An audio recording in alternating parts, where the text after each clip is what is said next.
In this video, I explain the pre-commissioning test in domestic building. Pre-commissioning test in domestic building.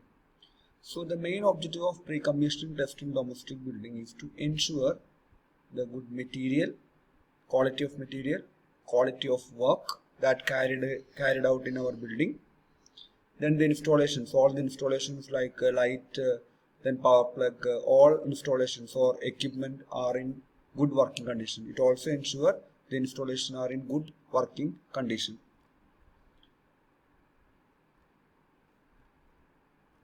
So mainly the first, it is not a testing, but the first pre-commissioning test is visual inspection.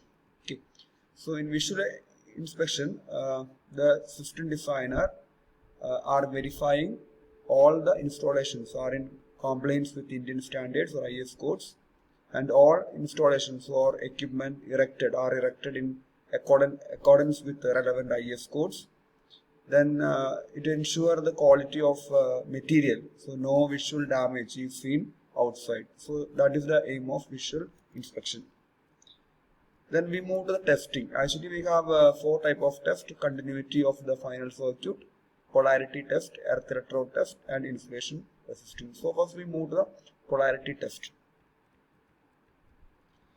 The main objective of a polarity test is to check the polarity of the supply each and every point or each and every equipment.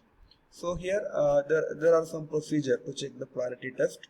So the first, all equipments are disconnected. Then the switch cover are open, all switch cover are open, and take a test lamp. Okay, take a test lamp with 2 long leads. Okay, and touch one end of the test lamp in neutral of the installation.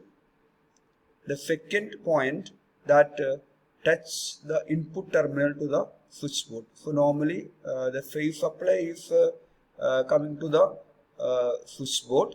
So the one end which connects to switchboard means it connects the phase supply, and other end which connects the neutral of the installation. So the polarity is okay means the bulb glows. Okay, so that is the polarity test. The next test is insulation test, and we have 2 insulation tests. One is to find the insulation between the live conductor, and the second one is insulation.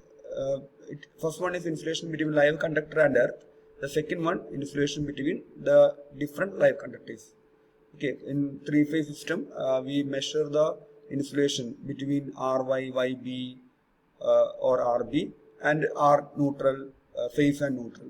Okay. Here, insulation between live conductor and earth means we measure the insulation between the phase combining the phase and neutral with the earth. So that is insulation test. So the first one is insulation resistance between the conductors. Okay, insulation between the conductors. So in this case, the procedure are: the main switch is placed on, then phase and neutral are not connected together. The phase and neutral are not connected together because we are going to measure the insulation between the live conductor. That means between the phase and neutral. So the phase and neutral are not connected together. All switches are placed in on position. All lamp and equipments are removed. Then all fuse, MCBs and switches beyond the main switch are placed in on position. Then measure the resistance between conductor using megohm meter. So we can get the resistance between the live conductor.